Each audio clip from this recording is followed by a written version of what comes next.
ஆண்டவர் இயேசு கிறிஸ்துடைய இரண்டாம் வருகையும் அவர் திரும்ப வரும் பொழுது இப்பொழுது இருக்கிற இந்த பூமி முற்றிலும் அழிக்கப்பட்டுவிடும். இந்த பூமி அக்கினிக்கு இரையாக வைக்கப்பட்டிருக்கிறது என்று வேதம் சொல்லுகிறது. ஆண்டவர் புதிய பூமியையும் புதிய வானத்தையும் சிருஷ்டிப்பாராம். அந்த ஒரு நாள் மகிமையான நாள் வருகிறது. அந்த நாளிலே சமுத்திரம் இல்லாமல் போய்விடும். அந்த புதிய பூமி சிருஷ்டிக்கப்பட்டு மனிதர்களை தேவன் தன்னுடைய பிள்ளைகளாக அந்த இடத்தில் வைத்து அவருடைய கண்ணீரை துடைத்து, இனிமேல் உங்களுக்கு வருத்தமே இல்லை, இனிமேல் நோய்களும் இல்லை, இனிமேல் எந்த வேதனையும் இல்லை, இனிமேல் எந்த கஷ்டமும் இல்லை, மரணமும் இல்லை, நீங்கள் மகிழ்ச்சியோடு கூட நித்திய காலமாக இருக்க போகிறீர்கள் என்று ஆண்டவர் நமக்கு வாக்கு பண்ணி இருக்கிறார். இனிமேல் துக்கம் இல்லை என்கிற ஒரு நாள் வருகிறது. நம்முடைய துக்கத்தை சந்தோஷமாய் மாற்றுகிற ஒரு நாள், நம்முடைய கண்ணீரை ஆண்டவர் துடைக்கிற ஒரு நாள். அப்படிப்பட்ட அந்த மகிமையான நாளை நாம் எதிர்பார்த்து காத்திருக்கிறோம். அதுதான் நம்முடைய துக்கத்தை நிரந்தரமாய் மாற்றக்கூடிய நாள். ஆம் பிரியமானவர்களே, ஒரு சமயம் கன்னியாகுமரி மாவட்டத்தில் மார்த்தாண்டம் இந்த இடத்தில் ஊழியத்திற்காய் சென்றிருந்தேன். ஒரு குடும்பத்தில் திடீரென்று ஒரு அகால மரணம் நடைபெற்று விட்டது. கொஞ்சம் வயதுள்ள ஒரு சகோதரர் மரித்து விட்டார். அவருடைய வீட்டிலே மனைவி பிள்ளைகள் ஆறுதலுக்கு இருக்கிறார்கள். நீங்கள் வந்து ஒரு ஆறுதலாய் ஜெபிக்க வேண்டும் என்று என்னை கேட்டுக்கொண்டார்கள். ஆகவே அந்த வீட்டிற்கு நான் போனேன். அந்த வீட்டில் இந்த ஸ்கூலிலே படித்து கொண்டிருந்த இளம் வயதுள்ள ஒரு வாலிப மகள் மிகவும் கண்ணீர் விட்டு அழுதாள். அவள் பல கேள்விகளை என்னிடத்தில் கேட்டாள். அங்கள் இனிமேல் என் தகப்பனாருக்கு நான் என்ன செய்வேன்? என் மீது எவ்வளவு அன்பு வைத்திருந்தார். வெளியிலே போனால் அன்போடு என்னிடத்தில் கேட்பார், உனக்கு என்ன வாங்கி வர வேண்டும் என்று. நான் என்ன கேட்டாலும் எனக்கு வாங்கி தருவார். இனிமேல் நான் யாரிடத்தில் கேட்பேன்? இனிமேல் யாரை நான் அப்பா என்று அழைப்பேன்? இனிமேல் யார் எனக்கு எல்லாம் செய்து தருவார்கள்? ஏன் என் அப்பாவை ஆண்டவர் எடுத்துக்கொண்டார் என்றவள் கண்ணீர் விட்டு அழுதாள். நான் எவ்வளவோ வேத வசனத்தை கொண்டு ஆறுதல் சொல்லியும் அவளுக்காக ஜெபித்தும் அவளுடைய உள்ள மாறுதல் அடையவில்லை. என்னால் முடிந்த அளவு நான் ஜெபம் பண்ணிவிட்டு கடந்து வந்தேன். கடைசி நாள் அங்கே நடந்த கூட்டத்தில் ஆண்டவருடைய இரண்டாம் வருகையை குறித்தும் மரித்தவர்கள் உயிரோடு கூட தேவனால் எழுப்பப்படுவார்கள் என்பதை குறித்தும் அந்த செய்தி நான் பிரசங்கிக்க கர்த்தர் உதவி செய்தார். ஆண்டவர் இயேசு திரும்ப வரும் பொழுது கிறிஸ்துவுக்குள் மரித்தவர்கள் முதலாவது எழுந்திருப்பார்கள்.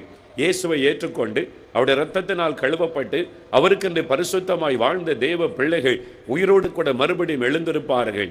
அதன் பிறகு உயிரோடு இருக்கிற நாமும் மறுரூபமாக்கப்பட்டு இயேசுவோடு கூட இருப்போம் என்கிற அந்த செய்தி வேத வசனத்தில் சொல்லப்பட்ட அந்த வார்த்தையை நான் பிரசங்கித்து முடித்து கடந்து வந்தேன். மூன்றாவது நாள் அந்த மகளிடத்திலிருந்து எனக்கு ஒரு கடிதம் வந்தது. என் வீட்டிற்கு நீங்கள் வந்து எங்களுக்கு நீங்கள் ஆறுதல் சொல்லி ஜெபம் செய்தீர்கள். அப்பொழுது கூட என் உள்ளம் ஆறுதல் அடையவில்லை, என் துக்கம் மாறவில்லை, என் தகப்பனாருடைய இழப்பின் வேதனை நீங்கவில்லை. ஆனால் கடைசி நாள் கூட்டத்தில் ஆண்டவருடைய இரண்டாம் வருகையை குறித்தும் வரும்பொழுது கிறிஸ்துவுக்குள் மரித்தவர்கள் எழுந்திருப்பார்கள் என்பதை குறித்தும் நீங்கள் தேவனுடைய வசனத்தை பிரசங்கிக்க என் உள்ளத்தில் ஒரு ஆறுதல் வந்தது. என் தகப்பனார் ஆண்டவருக்கு பிரியமாய் வாழ்ந்தவர், ரட்சிக்கப்பட்டு ஆண்டவருடைய வசனத்தின்படி வாழ அர்ப்பணித்து வாழ்ந்தவர். அப்படியானால் இயேசு வரும்பொழுது என் தகப்பனார் எழுந்திருப்பார், நான் அவரை மறுபடியும் காண்பேன் என்கிற அந்த நிச்சயம் எனக்குள் ஒரு ஆறுதலை கொண்டு வந்தது. என் துக்கத்தை மாற்றினது. நான் இப்பொழுது மகிழ்ச்சியாக இருக்கிறேன் என்று அந்த மகள் எனக்கு கடிதம் எழுதி இருந்தாள். இந்த நம்பிக்கை, இயேசு திரும்ப வருவார், நாம் மறுபடியும் அவரை காண்போம், கிறிஸ்துவுக்குள் மரித்தவர்கள் எழுந்திருப்பார்கள், அவரோடு நித்திய காலமாய் மகிழ்ந்திருப்போம், நிரந்தரமாய் நம்முடைய துக்கங்கள் மாறும் என்கிற அந்த நம்பிக்கை, அதுதான் நம்மை சந்தோஷப்படுத்துகிறது. அதுதான் நமக்குள்ள ஒரு நித்திய மகிழ்ச்சியை கொடுக்கிறது. இன்றைக்கு உலகத்தில் இருக்கும் வரைக்கும் தான் நமக்கு நோய்களும் பாடுகளும் வேதனைகளும் உபத்திரவங்களும். இந்த உலகம் பாடு நிறைந்த உலகம், உபத்திரவு நிறைந்த உலகம். இந்த உலகத்தில் பயங்கரமான விஷ கிருமிகளும் கொள்ளை நோய்களும் பரவக்கூடிய ஒரு உலகம். இந்த உலகத்தில் இருக்கும் வரைக்கும் தான் இந்த பாடுகளும் வேதனைகளும். ஒரு நாள் வருகிறது, அவர் திரும்ப வந்து நம்மை சேர்த்துக் கொள்ளும் பொழுது, அந்த பரலோக பாக்கியத்தை நமக்கு தரும் பொழுது, அங்கே நோய்கள் இல்லை, அங்கே வறுமை இல்லை, அங்கே வேதனைகள் இல்லை, அங்கே கண்ணீரை எல்லாம் ஆண்டவர் துடைத்து இனிமேல் உனக்கு துக்கம் இல்லை என்று ஆண்டவர் சொல்லுவார். நிரந்தரமாய் நம்முடைய துக்கத்தை மாற்றுகிற ஒரு நாள் அது. ஆம் பிரியமானவர்களே, அந்த ஆசீர்வாதத்தை தேவன் நமக்கு கொடுக்கத்தான் ஆண்டவர் விருப்பம் உள்ளவராக இருக்கிறார். ஆகவேதான் இயேசு கிறிஸ்துடைய அந்த ஊழியத்தின் கடைசி நாட்களை நீங்கள் பார்க்கும் பொழுது அடிக்கடி அதை குறித்து பேசி இருக்கிறதை பார்க்க முடியும். யோவான் 14ஆம் அதிகாரம் 18ஆம் வசனத்தில் ஆண்டவர் சொல்லுகிறார், நான் இந்த உலகத்தில் உங்களை திக்கற்றவளாக விட்டுவிட மாட்டேன். என் பிள்ளைகளை இந்த பாடு நிறைந்த உலகத்தில் அந்த வேதனையில் நான் விட்டுவிட மாட்டேன். நான் மறுபடியும் வருவேன், நான் திரும்ப வருவேன். I will not leave you comfortless in this world. I will come again. ஆண்டவர் சொன்னார், இந்த உலகத்தில் உங்களை நான் விட்டுவிட மாட்டேன், வேதனையிலும் துக்கத்திலும் அமிழ்ந்து போக விட்டுவிட மாட்டேன், நான் திரும்ப வருவேன் என்பதாய் சொன்னார். உங்கள் இருதயம் கலங்காதிருப்பதாக, அந்த வேதனை துக்கத்தில் கலங்கி விடாதிருப்பீர்களாக. வியாதி, வேதனை, நெருக்கம், பாடுகள் என்று உங்கள் இருதயம் கலங்காதிருப்பதாக. தேவனிடத்தில் விசுவாசம் உள்ளவளாயிருங்கள்.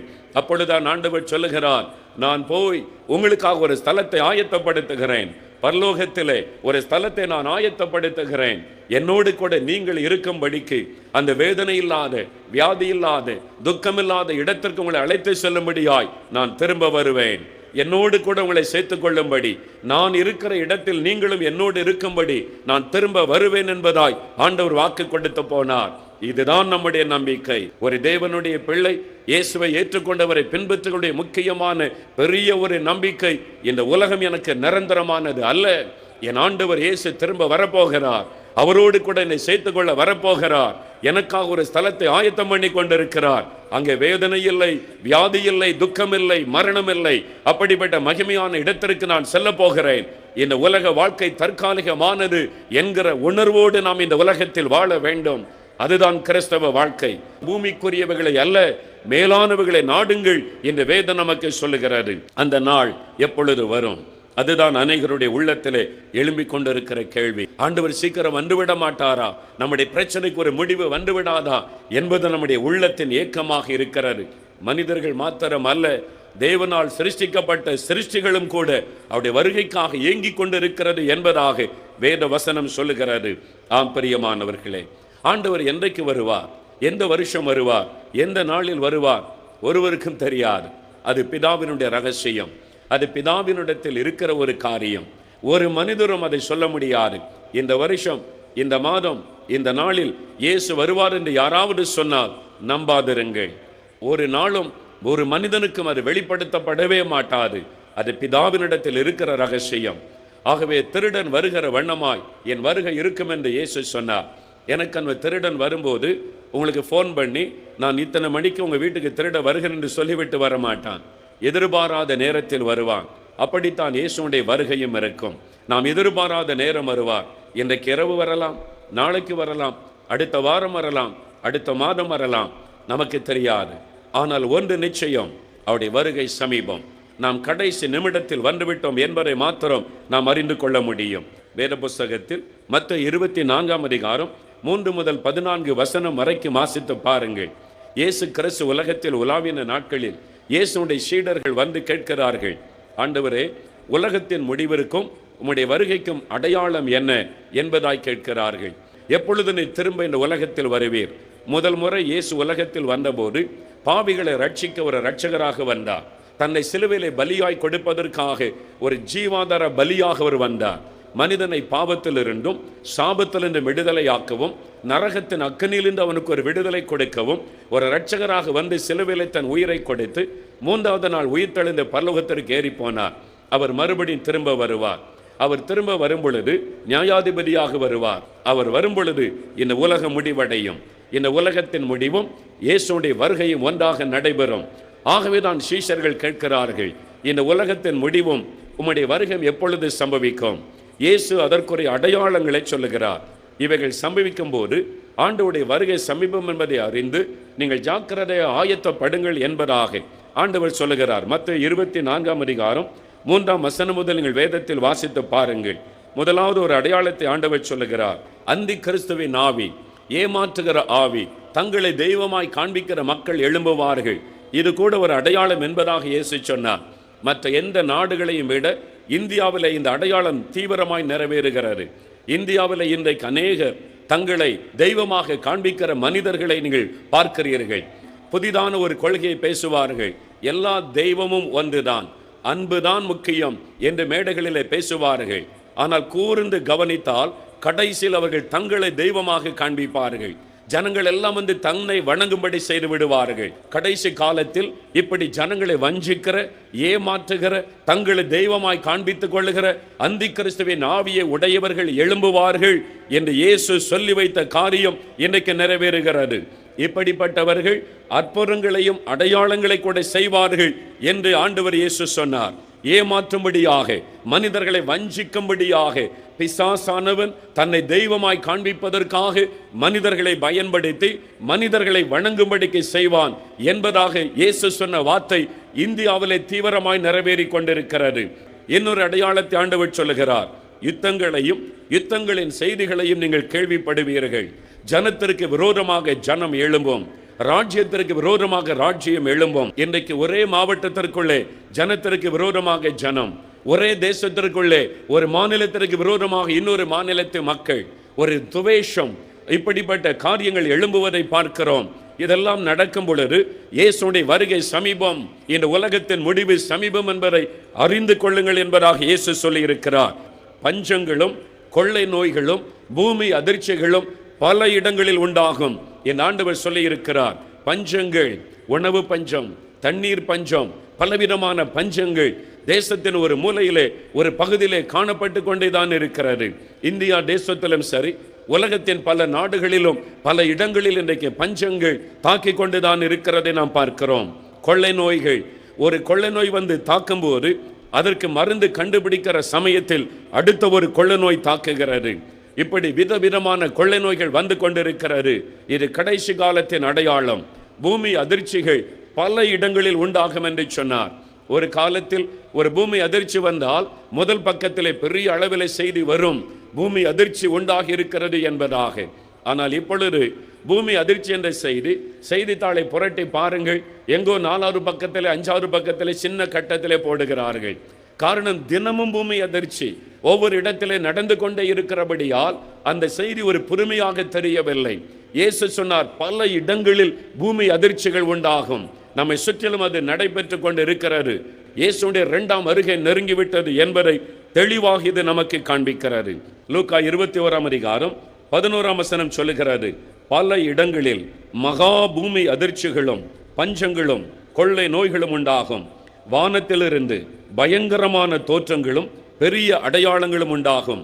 25ஆம் வசனம் சொல்லுகிறது, சூரியனிலும் சந்திரனிலும் நட்சத்திரங்களிலும் அடையாளங்கள் தோன்றும்.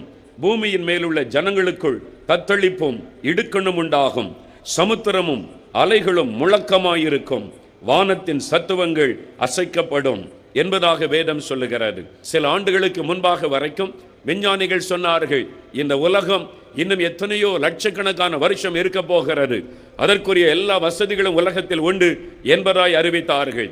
ஆனால் கடந்த சில வருஷங்களாக, ஒரு 4-5 வருஷமாக விஞ்ஞானிகள் சொல்லுகிறார்கள், உலகத்தில் ஏற்பட்டிருக்கிற மாற்றங்களை பார்க்கும் பொழுது இந்த உலகம் வெகு நாட்கள் தாங்காது, சீக்கிரத்தில் உலகம் அழிந்துவிடும் என்று இப்பொழுது விஞ்ஞானிகளுடைய வார்த்தைகள் மாறிவிட்டது.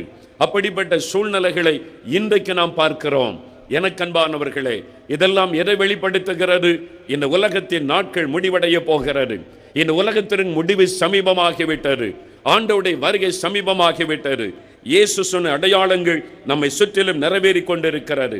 ஆம் பிரியமானவர்களே, முக்கியமான ஒரு அடையாளத்தை இயேசு சொன்னார். மத்தேயு 24ஆம் அதிகாரம் 14ஆம் வசனம், இந்த ராஜ்யத்தின் சுவிசேஷம் உலகத்தின் சகல மக்களுக்கும் அறிவிக்கப்படும், அப்பொழுது முடிவு வரும். முடிவு வருவதற்கு ஒரு முக்கியமான அடையாளம் இயேசு கிறிஸ்துவின் சுவிசேஷம் எல்லா மக்களுக்கும் அறிவிக்கப்படும் என்பதாய் இன்றைக்கு உலகத்தின் எல்லா நாடுகளுக்குள்ளும் ஆண்டவருடைய வார்த்தை தீவிரமாய் அறிவிக்கப்பட்டு கொண்டு வருகிறது. இந்த சுவிசேஷம் அறிவிக்கப்படுவதை ஒருவரும் தடுக்க முடியாது. காரணம், இது வானத்தை பூமியை உண்டாக்கின தேவனுடைய கட்டளை. ஆகவேதான் எல்லா இடத்திலும் இந்த சுவிசேஷம் இன்றைக்கு தீவிரமாய் பிரசங்கிக்கப்பட்டு கொண்டிருக்கிறது. ஒருவேளை நினைக்கலாம், இதுதான் எத்தனையோ வருஷமாய் சொல்லிக் கொண்டிருக்கிறார்கள், உலகம் அழிய போகிறது, இயேசு வரப்போகிறார் என்று இந்த கிறிஸ்தவர்கள் சொல்லிக் கொண்டிருக்கிறார்கள், ஊழியர்கள் சொல்லிக் கொண்டிருக்கிறார்கள், இன்னும் நடக்கவில்லை என்று கேள்வி எழுப்பக்கூடிய மக்கள் உண்டு. எனக்கு அன்பானவர்களே, ஏன் அவருடைய வருகை தாமதிக்கிறது தெரியுமா? அதையும் தேவனுடைய வார்த்தை சொல்லுகிறது. எல்லாரும் மனம் திரும்பி ரட்சிக்கப்பட வேண்டும் என்பதற்காக அவர் நீடிய பொறுமை உள்ளவராயிருக்கிறார். எனக்கு அன்பான சகோதரனே, நீ கிறிஸ்தவனாக இருக்கலாம், கிறிஸ்தவன் அல்லாதவனாக இருக்கலாம், தெய்வ நம்பிக்கை உள்ளவனாக இருக்கலாம், அல்லது தெய்வ நம்பிக்கை இல்லாதவனாக இருக்கலாம். ஆண்டவருடைய வார்த்தை சத்தியம், ஆண்டவர் இயேசுடைய வார்த்தை உண்மை. ஆகவே அந்த வார்த்தையின்படி நீ மனம் திரும்ப வேண்டும் என்றவர் தாமதித்துக் கொண்டிருக்கிறார். குடிகாரனே, நீ உன் குடிப்பழக்கத்தை விட்டு மனம் திரும்ப வேண்டும் என்றுதான் ஆண்டவர் தாமதித்துக் கொண்டிருக்கிறார். விபச்சாரக்காரனே, உன் விபச்சாரத்தை விட்டு நீ மனம் திரும்பி நீ பரலோக பாக்கியத்திற்கு ஆயத்தப்பட வேண்டும் என்றுதான் அவர் தாமதித்துக் கொண்டிருக்கிறார். வாலிபனே, உன் துன்மார்க்கத்தை விட்டு நீ மனம் திரும்பி அவருடைய வருகைக்கு உன்னை ஆயத்தப்படுத்திக் கொள்ள வேண்டும். நீ நரகத்திலே அழிந்து விடக் கூடாது என்றுதான் ஆண்டவர் தாமதித்துக் கொண்டிருக்கிறார். லஞ்சம் வாங்கி ஊழல் செய்து இந்த உலகத்திலே நீ எத்தனையோ வருஷ காலம் வாழப் போகிறேன் என்று ஏமாற்றப்பட்ட நிலைமையிலே துன்மார்க்கமாய் வாழ்ந்து கொண்டிருக்கிறவனே, அந்த பாவத்தை விட்டு நீ மனம் திரும்பி உன்னை வருகைக்கு ஆயத்தப்படுத்திக் கொள்ள வேண்டும், பரலோக பாக்கியத்திற்கு ஆயத்தப்படுத்திக் கொள்ள வேண்டும் என்றுதான் உன் மீது வைத்து அன்பின் நிமித்தமாய் நீ நரகத்திலே அழிந்து விடக் கூடாது என்பதற்காய் ஆண்டவர் தாமதித்துக் கொண்டிருக்கிறார் என்று தேவனுடைய வார்த்தை சொல்லுகிறது. ஆகவேதான் இன்றைக்கு தேவனுடைய வார்த்தை உன்னை தேடி வருகிறது. நீ ரட்சிக்கப்பட வேண்டும் என்றவர் தாமதித்துக் கொண்டிருக்கிறார். நீ மனம் திரும்ப வேண்டும் என்றவர் தாமதித்துக் கொண்டிருக்கிறார், உன் மீது வைத்த அன்பின் நிமித்தமாய். ஆகவே இன்றைக்காவது நீ மனம் திரும்ப வேண்டும். இன்றைக்காவது உன் பாவத்தை விட்டு மனம் திரும்பி இயேசு கொண்டைய வாழ்க்கையை நீ ஒப்புக் கொடுக்க வேண்டும். சீக்கிரமாய் வருகிறார். ஒரு பக்கம் அவருடைய வருகைக்குரிய அடையாளம் நடக்கும்போது, இன்னொரு பக்கம் ஒரு பெரிய சந்தோஷம். என் துக்க நாட்கள் முடிய போகிறது, என் ஆண்டவர் வரும்போது என்னை பெயர் சொல்லி அழைப்பாரே, அவருடைய சமூகத்தில் போய் நான் மகிழ்ந்திருக்க போகிறேனே.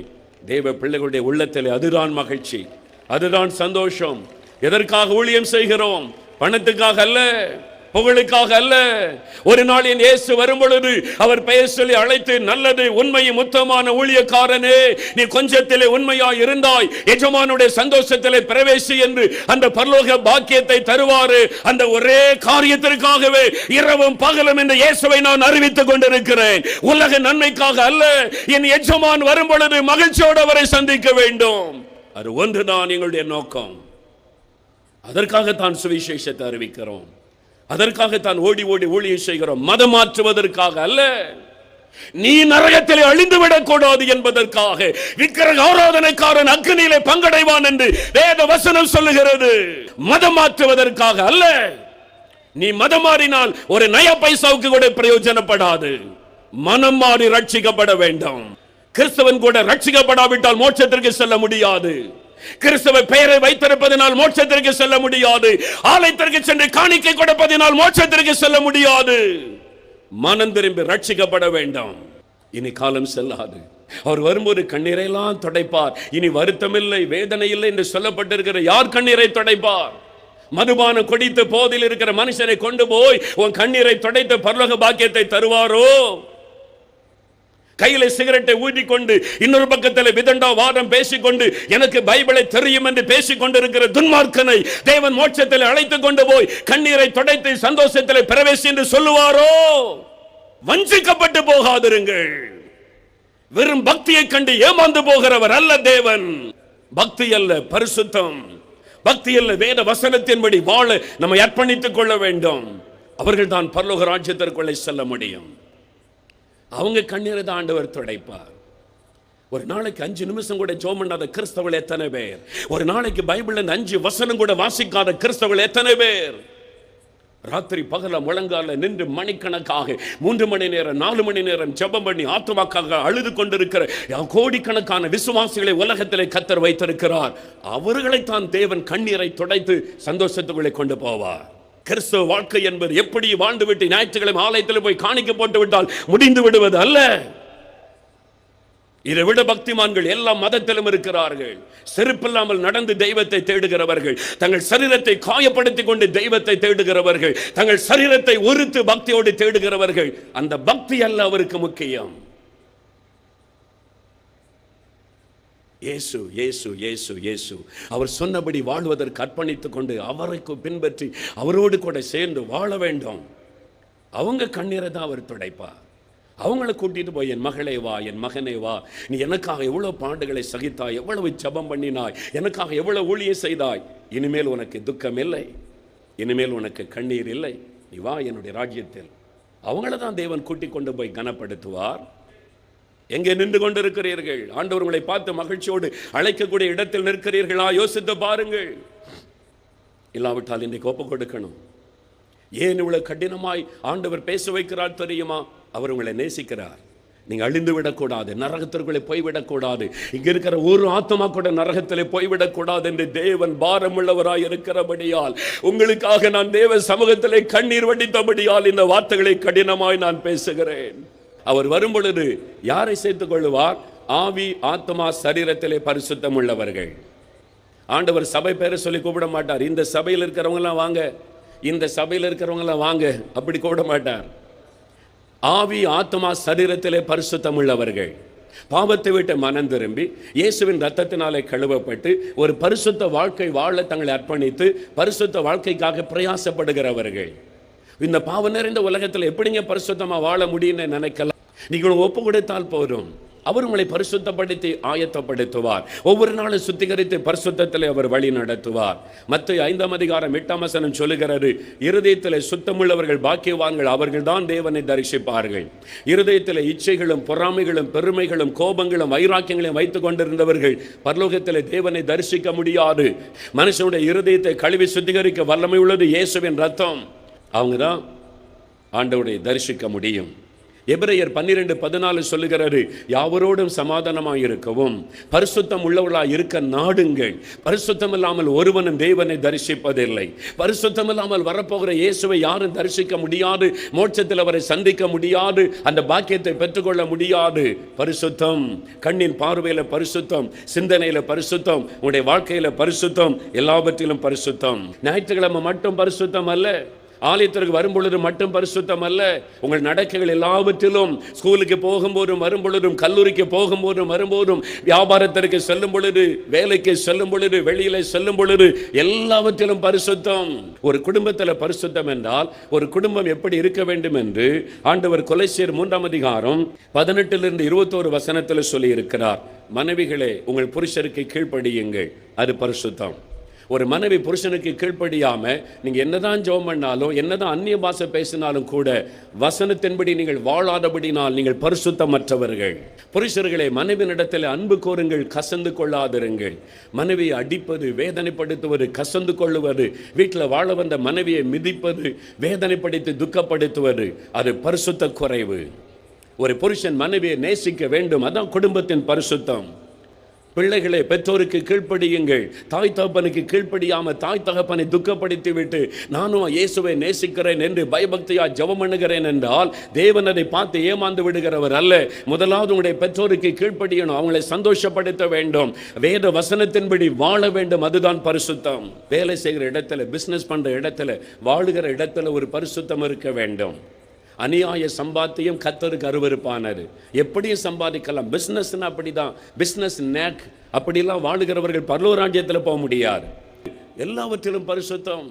உண்மை இருக்கணும் உடைய வியாபாரத்தில், வேலையில் உண்மை இருக்கணும். டீச்சராக வேலை செய்யலாம், பேங்கில் வேலை செய்யலாம், ஒரு அரசாங்கத்தில் பணி செய்யலாம். 8 மணி நேரம் வேலை செய்வதற்கு சம்பளம் கொடுக்கிறார்கள். 8 மணி நேரம் கடினமாக உழைக்கிறோமா, உண்மையாக உழைக்கிறோமா, அல்லது ஏமாற்றி கொண்டிருக்கிறோமா? யோசித்து பாருங்கள். நீங்கள் சரியாக உழைக்காதபடி, கடினமாக வேலை செய்யாதபடி சம்பளம் வாங்கினால் நீங்கள் ஏமாற்றுகிறவர்கள். பரலோக ராஜ்யத்திலே பிரவேசிக்க முடியாது. வேலையிலே உண்மை இருக்க வேண்டும். பரிசுத்தம் என்பது நான் சிகரெட் பிடிக்க மாட்டேன், நான் டிவி பார்க்க மாட்டேன் என்பதோடு முடிந்து விடுகிறது அல்ல. அது வீட்டுக்கு உள்ளே, வேலை செய்கிற இடத்திலே, பிசினஸ் பண்ற இடத்திலே உண்மையும் பரிசுத்தமும் இருக்க வேண்டும். கடினமாக உழைக்க வேண்டும். அரசாங்க அதிகாரியா இருக்கிறீங்களா, ஒரு பைசா லஞ்சம் வாங்கினா கூட மோட்ச பாக்கியத்தை இழந்து போவீர்கள். ஒரு கிறிஸ்தவன் லஞ்சம் வாங்காதவன் என்று அரசாங்கம் சொல்ல வேண்டும். அப்படிப்பட்ட ஒரு வாழ்க்கை வாழ்வதுதான் கிறிஸ்தவ வாழ்க்கை. அப்படிப்பட்ட ஒரு பரிசுத்த வாழ்க்கைக்கு ஒப்பு கொடுக்க வேண்டும். லஞ்சம் வாங்குகிற கிறிஸ்தவ அதிகாரிகள் எத்தனை பேர்? உங்களோடு ஆண்டவர் பேசிக் கொண்டிருக்கிறார். உன் சம்பளத்திற்கு மேலாக 5 பைசா உன் வீட்டிற்குள்ளே வந்தாலும் சாபம் வருகிறது என்பதை அறிந்து கொள்ளுங்கள். நரகம் உங்களுக்கு திறக்கப்பட்டிருக்கிறது என்பதை அறிந்து கொள்ளுங்கள். உலகத்தில் சம்பாதிக்கலாம், எல்லாரும் தான் லஞ்சம் வாங்குறாங்க, அவங்க இப்படி இவங்க இப்படி, மற்றவர்களை கை காண்பிக்கலாம். ஒரு நாள் நியாய தீர்ப்பு நாளிலே தேவ சமூகத்தில் நிற்கும் பொழுது, ஆண்டவரே அவர்கள் வாங்கினார்கள், நான் வாங்கினேன் என்று சொல்ல முடியாது. நீ பரிசுத்தமாய் வாழ வேண்டும் என்று ஆண்டவர் சொல்லுகிறார். அதான் கிறிஸ்தவ வாழ்க்கை. எத்தனை இடத்துல இந்த ஜாதிக்கு ஒரு சர்ச், இந்த ஜாதிக்கு ஒரு சர்ச், இந்த ஜாதிக்கு ஒரு கல்லறை தோட்டம், இந்த ஜாதிக்கு ஒரு கல்லறை தோட்டம் என்று செய்தித்தாளிலே வாசிக்கும் போது என் உள்ளம் நொறுங்கி போகிறது. தேவனுடைய உள்ளம் எவ்வளவாய் துக்கப்படும். ஒரு ஜாதிக்கு ஒரு கல்லறை தோட்டம் வைத்திருக்கிற சபைகள், அந்த சபைக்கும் இயேசுவுக்கு சம்பந்தம் இல்லை. அவைகள் கிறிஸ்துவுக்கு சம்பந்தப்படாத சபைகள். அந்த சபைகளுக்குள்ள இயேசு வரவும் மாட்டார், அந்த சபை மக்களை ஆசீர்வதிக்க மாட்டார் என்பதை அறிந்து கொள். சபைக்குள்ளே ஜாதி பேசுகிறவன் கிறிஸ்தவன் அல்ல, அவன் பிசாசனுடைய தூதனாய் இருக்கிறான். அந்த பெருமைக்கு காரணம் பிசாசு. சாக வேண்டும், ஜாதிக்கு சாக வேண்டும். எப்பொழுது நீ இயேசுவை ஏற்றுக்கொண்டாயோ ஜாதி இல்லை, சாகணும். அதற்காக அவர்கள் தான் மோட்சத்திற்கு செல்ல முடியும். இன்றைக்கு மனம் திரும்புவோம், அந்த பாவங்களை எல்லாம் விட்டு மனம் திரும்புவோம். நான் ஜெபம் பண்றேன், பைபிள் வாசிக்கிறேன், காணி கொடுக்கிறேன், தசமமா கொடுக்கிறேன், சாட்சி சொல்றேன், நல்லது. அது மாத்திரம் போதாது. இந்த சமுதாய சீர்கேட்டை கொண்டு வருகிற பாவத்தை விட்டு சபைகள் மனம் திரும்ப வேண்டும். மத்தேயு 7:21 பரலோகத்தில் இருக்கிற பிதாவின் சித்தத்தை நிறைவேற்றுகிறவர்களே பரலோக ராஜ்யத்திலே பிரவேசிப்பார்கள். என்னை நோக்கி கர்த்தாவே கர்த்தாவே வெறுமனை ஜபித்துக் கொண்டிருந்தால் பரலோகத்துக்கு போக முடியாது. பிதாவின் சித்தத்தை நிறைவேற்றணும், தேவ சித்தத்தின்படி வாழ வேண்டும். அவர்கள் தான் பரலோக ராஜ்யத்தில் போக முடியும். தேவன் மகிழ்ச்சியோடு அவளை வரவேற்பார். தேவ சித்தத்தை எப்படி அறிந்து கொள்வது? இந்த வேத வசனம், கர்த்தருடைய வசனம் தேவ சித்தத்தை நமக்கு வெளிப்படுத்துகிறது. தினமும் அதை கவனமாக வாசிங்க, முழங்கால நின்று வாசிங்க. இத்தனை வருடம் நான் தேவனுடைய ஊழியத்தை செய்கிறேன். இன்றும் அதிகாலை எழும்பி நான் முழங்காலில் நின்று வேத வசனத்தை வாசிக்கிறேன். கூடுமான வரைக்கும் நான் முழங்காலில் நின்று என் வேதத்தை வாசித்து எனக்காக வாசிக்கிறேன். ஆண்டவரே என்னோடு பேசும், என்னை இன்னும் பரிசுத்தப்படுத்தும், நான் இந்த வசனத்தின்படி வாழ்கிறேனா என்று எனக்கு கற்றுக் கொடும் என்று நான் இன்றும் இந்த வசனத்துக்கு என் ஒப்பு கொடுத்து தினமும் என் பரிசுத்தத்திற்காக ஜெபிக்கிறேன். அந்த தினமும் ஆவியானவர் வேத வசனத்தை கொண்டு என்னை பரிசுத்தப்படுத்துகிறார். நான் அப்படிப்பட்ட வாழ்க்கைக்கு அர்ப்பணித்து நிற்கிறேன். அதான் வேதம் சொல்லுகிறது, வசனம் தேவ சித்தத்தை வெளிப்படுத்தும். இரண்டாவது, பரிசுத்த ஆவியானவர் தேவ சித்தத்தை வெளிப்படுத்துகிறவர். ரோமர் 8:27 அப்படி வாசிக்கிறோம். ஆவியானுடைய வல்லமையை பெற்றுக் கொள்ளுங்க, பரிசுத்த ஆவிக்குள்ள நிரம்பி ஜெபிங்க, அவர் அழகாய் வழி நடத்துவார். எது தேவ சித்தம், எதை செய்யணும், எதை செய்யக்கூடாது, எப்படி நடக்க வேண்டும் என்று அழகாய் நம்மை வழி நடத்துவார். அப்படி வாழ நம்மை அர்ப்பணித்துக் கொள்ளணும். உன் மீது என் கண்ணை வைத்து உனக்கு ஆலோசனை சொல்லுவேன், நீ நடக்க வேண்டிய வழி உனக்கு காட்டுவேன் என்று சொல்லுகிறார். ஆண்டவருடைய சமூகத்தில் காத்துருங்க, ஜெபம் பண்ணுங்க. ஆண்டவரே நான் என்ன செய்யணும், இது உம்முடைய சித்தமானு கேளுங்க.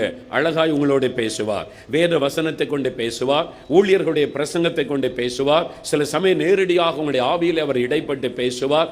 ஏதோ ஒரு விதத்தில் உங்களை வழி நடத்துவார். நீங்க முயற்சி பண்ணணும். அப்படிப்பட்ட ஒரு வாழ்க்கை வாழ்வதற்கு உங்களை அர்ப்பணித்துக் கொள்ளணும். இயேசுவை பின்பற்றும் போது துன்பங்கள், பாடுகள், நிந்தைகள் வரத்தான் செய்யும். மற்றவர்கள் பரிகாசம் பண்ணுவார்கள், கேள்வி கேட்பார்கள், ஏளனம் பண்ணுவார்கள், நிந்திப்பார்கள். அந்த பாடுகள் நமக்கு உண்டு என்று வேதம் சொல்லுகிறது. யோவான் 16:33 பின்பகுதியில் இயேசு சொல்லுகிறார், உலகத்தில் உங்களுக்கு உபத்திரவம் உண்டு, ஆனாலும் திடன் கொள்ளுங்கள். என்னை பின்பற்றினால் உபத்திரவம் இல்லை என்று இயேசு சொல்லவில்லை. உபத்திரவம் உண்டு, பாடுகள் உண்டு.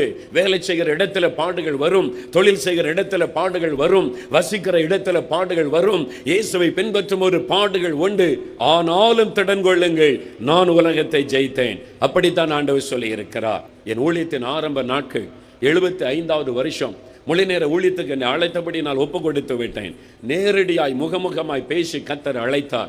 சரி என்று படிப்பையெல்லாம் விட்டுவிட்டு ஊழியத்திற்கு ஒப்பு கொடுத்து விட்டேன்.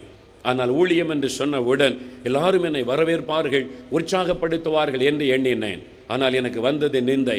சொல்லாததை சொன்னதாய், செய்யாததை செய்ததாய், நிந்தைகளும் அவமானங்களும் வந்தது. என்னால் அதை தாங்க முடியவில்லை.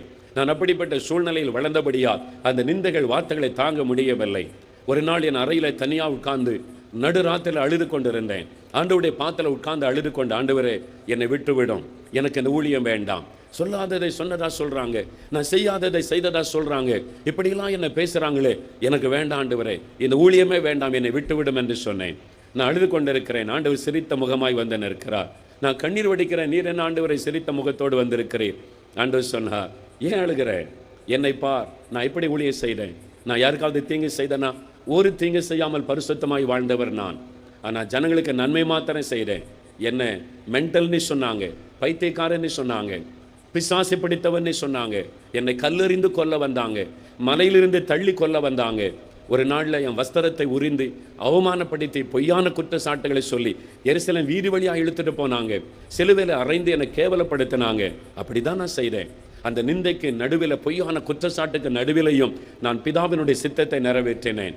பாடு வரும், நிந்தை வரும், இதிலும் பயங்கரமான நிந்தை நெருக்கங்கள் உனக்கு வரும். அதுக்கு மத்தியில் நீ ஊழியம் செய்யணும், நான் கூட இருப்பேன். உன்னை சொந்து போக விட மாட்டேன், நான் உனக்கு துணைன்னு இருக்கிறேன், நீ பயப்படாதே.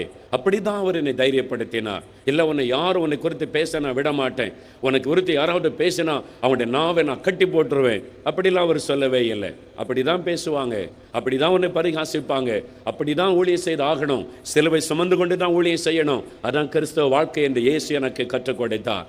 அன்றைக்கு இரவு நான் பாடுகளுக்கு ஒப்பு கொடுத்தேன். 75வது வருஷம் நான் ஆண்டவருக்கு உபத்திரவத்திற்கும் பாடுகளுக்கு ஒப்பு கொடுத்தேன். ஆண்டவர் என்னை கொஞ்சம் கொஞ்சமாய் தைரியப்படுத்தி பலப்படுத்தி இப்போ எந்த பாடு வந்தாலும் எனக்கு சந்தோஷம், மகிழ்ச்சி. ஆண்டவர் என்னை சந்தோஷப்படுத்தி சந்தோஷமாய் நடத்துகிறார். பாடுகளுக்கு மத்தியிலே சந்தோஷம், நிந்தைகளுக்கு நடுவிலே மகிழ்ச்சி, உபத்திரவத்திற்கு நடுவிலே சந்தோஷம். அதுதான் இயேசு கிறிஸ்து கொடுக்கிற சமாதானம், அதுதான் இயேசு கிறிஸ்து கொடுக்கிற சந்தோஷம். இதை வேற யாரும் கொடுக்க முடியாது. போராட்டங்கள், பிரச்சனைகள், உபத்திரவத்திற்கு நடுவில் ஒரு சந்தோஷம். என் இயேசுவுக்காக உபத்திரவப்படுவது பாக்கியம். இதுதான் இயேசு எனக்கு கற்றுக் கொடுத்தது. அதுதான் கிறிஸ்தவ வாழ்க்கை. இதைத்தான் வேதம் சொல்லுகிறது. உங்களுக்கு பாடுகள் உண்டு, உபத்திரவம் உண்டு. 1 பேதுரு 4:13 பாருங்க. நாம் அவருடைய பாடுகளுக்கு பங்காளிகள். ஆண்டவருடைய ஆசீர்வாதத்திற்கு மாத்திரம் நாம் பங்காளிகள் அல்ல, நாம் அவருடைய பாடுகள் உபத்திரவத்திற்கு நாம் பார்ட்னர். இயேசுவோடு கூட பாடுபட நாம் ஒப்பு கொடுக்கணும். நாம் உபத்திரவப்பட பாடுபட ஒப்பு கொடுக்க வேண்டும். அவரோடு கூட பாடுகளை சகித்தோமானால் அவரோடு நாம் ஆளுகை செய்வோம். அவரோடு நாம் உபத்திரவத்தை சகித்தால் அவர் வரும் பொழுது மகிழ்ந்திருப்போம். அப்படிப்பட்ட ஒரு நாள் வருகிறது. உங்களுடைய கண்ணீரை அவர் துடைக்க போகிறார். இனி உங்களுக்கு பாடுகள் இல்லை என்று சொல்ல போகிறார். ஒருவேளை நினைக்கலாம், ஐயா எவ்வளவு காலம், இன்னும் எவ்வளவு காலம் இந்த பாடு உபத்திரம் என்று நினைக்கிறீங்களா? இதோ நான் சீக்கிரமாய் வருகிறேன், உங்களுக்குரிய பலன் வருகிறது. ஆகவே திடன் கொள்ளுங்கள். இயேசுவை பின்பற்றக்கூடிய தேவ பிள்ளைகள் திடன் கொள்ளுங்கள். அவருடைய ஊழியத்தை செய்கிறேன் உடன் ஊழியர்கள், ஊழியக்காரிகள் திடன் கொள்ளுங்கள். பாடுகள், உபத்திரவங்கள், நிந்தைகள், பரிகாசங்கள் வரட்டும், ஆண்டவருக்குள்ளே நிலைத்திருங்கள். ஆண்டவர் சொல்லுகிறார், இதோ நான் சீக்கிரமாய் வருகிறேன், உங்களுக்குரிய பலனை கொண்டு வருகிறேன் என்று ஆண்டவர் சொல்லுகிறார். அந்த நாள் வந்து கொண்டிருக்கிறது. நாம் ஜெபிக்கும்படி எழுந்து நிற்போம். ஒரு பரிசுத்த வாழ்க்கைக்காக அர்ப்பணிக்க வேண்டும். ஒரு சுத்திகரிப்புக்காக நம்மை அர்ப்பணிக்க வேண்டும். ஆண்டவருடைய வருகையிலே காணப்படுவதற்காக பாவத்தை அறிக்கை இடுங்கள். இப்பொழுது தன் பாவத்தை மறைக்கிறவன் வாழ்வடைய மாட்டான், அறிக்கை செய்து விட்டு விடுகிறவன் இரக்கம் பெறுவான். ஆண்டவர் உன்னை மன்னிக்க ஆயத்தமாயிருக்கிறார், ரட்சிக்க ஆயத்தமாயிருக்கிறார். எந்த பாவத்தையும் மன்னித்து ஒரு புதிய வாழ்க்கை கொடுக்க ஆயத்தமாயிருக்கிறார். இயேசுவே உம்முடைய ரத்தம் என்னை கழுவட்டும், இயேசுவே என் பாவங்களை மன்னியும், இயேசுவே நான் மனம் திரும்புகிறேன், இயேசுவே என் உள்ளத்தில் வாரும், இயேசுவே உம்முடைய ரத்தத்தினால் என்னை கழுவும். உம்முடைய வருகையிலே நான் காணப்பட வேண்டுமே, நீர் வரும் பொழுது உம்மோடு நான் இருக்க வேண்டுமே. ஆண்டவரே, நரகத்திற்கு என்னை தப்பித்துக் கொள்ள எனக்கு உதவி செய்யும், நரக அக்னிக்குள்ளே நான் போய்விடக் கூடாது. இயேசுவே என்னை மன்னியும். ஆண்டவரிடத்தில் சொல்லுங்கள், உன்னுடைய குடி பழக்கத்தை விட்டு மனம் திரும்புங்கள், போதை வஸ்துகளை விட்டு மனம் திரும்புங்கள். இயேசுவிடத்தில் அறிக்கையிட இதோ உடைய ரத்தம் உங்களை கழுவுகிறது. பாவ கட்டுகள் தெரிப்பட்டு போவதாக, பாவ வல்லமைகள் அறுக்கப்படுவதாக, பாவத்தை கொண்டு வருகிற அசுத்த ஆவிகள் இயேசுவின் நாமத்தில் வெளியேறுவதாக, குடிவெறியின் ஆவிகள் இயேசுவின் நாமத்தில் வெளியேறுவதாக, மதுபானத்தை கொண்டு வரக்கூடிய ஆவிகள் இயேசுவின் நாமத்தில் வெளியேறுவதாக, இச்சையின் ஆவிகள் இயேசுவின் நாமத்தில் வெளியேறுவதாக, விபச்சாரத்தின் ஆவிகள் இயேசுவின் நாமத்தில் வெளியேறுவதாக, ஜாதி பெருமையை கொண்டு வரக்கூடிய அசுத்த ஆவிகள் இயேசுவின் நாமத்தில் வெளியேறுவதாக, ஒவ்வொருவர் மீதும் இயேசுவின் இரத்தத்தின் வல்லமை இறங்குவதாக. சுத்திகரியும் ஆண்டவரே, நானே உன்னை பரிசுத்தமாக்கிற கர்த்தர் என்று சொன்னீரேன். ஒவ்வொருவரையும் பரிசுத்தப்படுத்தும் உம்முடைய இரத்தத்தின் வல்லமை இறங்கிக் கொண்டு இருக்கிறதற்காய் ஸ்தோத்திரம். யார் என்ன நிந்தித்தாலும் இயேசுவை விட்டு நான் விலக மாட்டேன், முன்வைத்த காலை பின் வைக்க மாட்டேன். எத்தனை பாடுகள், நிந்தைகள், நெருக்கங்கள், உபத்திரவங்கள் வந்தாலும் இயேசுவை விட்டு விலக மாட்டேன் என்று சொல்லுங்கள். ஆண்டவர் மகிழ்ச்சி அடைகிறார். அல்லேலூயா, உமக்கு நன்றி. ஒவ்வொரு குடும்பத்தில் இருக்கிற கடன் பிரச்சனைகள் மாறட்டும், பண பிரச்சனைகள் மாறட்டும், வறுமைகள் நீங்கட்டும். இன்று முதல் ஒரு செழிப்பு உண்டாகட்டும், நன்மை உண்டாகட்டும். ஒவ்வொரு குடும்பங்களும் ஆசீர்வதிக்கப்படட்டும். ஆண்டவரே, கற்பத்தின் கனிக்காக ஜெபிக்கிற ஆண்டவரே சகோதரிமார்களுக்காக ஜெபிக்கிறேன். அவருடைய கற்பங்கள் ஆசீர்வதிக்கப்படட்டும் இயேசுவின் நாமத்தில். அவருடைய கற்பங்கள் ஆசீர்வதிக்கப்படட்டும் இயேசுவின் நாமத்தில். கட்டாய நீர் குழந்தை செல்வத்தை அருளை ஆசீர்வதியும். ஆண்டவரே, அவள் என்னென்ன ஆசீர்வாதம் வேண்டும் என்று கேட்கிறார்களோ அத்தனை ஆசீர்வாதத்தை அருளி செய்வீராக. இயேசுவின் நாமத்தில் இவர்களை நான் ஆசீர்வதிக்கிறேன். அவள் விரும்புகிற ஆசீர்வாதம் உண்டாவதாக. ஒவ்வொருவருக்கு அந்த ஆசீர்வாதம் உண்டாகட்டும். நீர் ஆசீர்வதித்ததற்காய் நன்றி. தகப்பனே, இந்த செய்தி கேட்ட ஒவ்வொருவரை நான் மோட்சத்திலே பார்க்க விரும்புகிறேன். ஒருவரை கூட நீர் விட்டுவிடக் கூடாது, ஒருவரை கூட நீர் விட்டுவிடக் கூடாது. ஒவ்வொருவரை கரம் பிடித்து நடத்தும். நீர் ஒரு நாளிலே மகிழ்ந்திருக்க செய்யும். அதற்காக உம்முடைய கரத்தில் ஒப்பு கொடுக்கிறேன். உமக்கே மகிமை செலுத்துகிறோம். இயேசுவின் நாமத்தில் ஜெபிக்கிறோம் பிதாவே. அல்லேலூயா.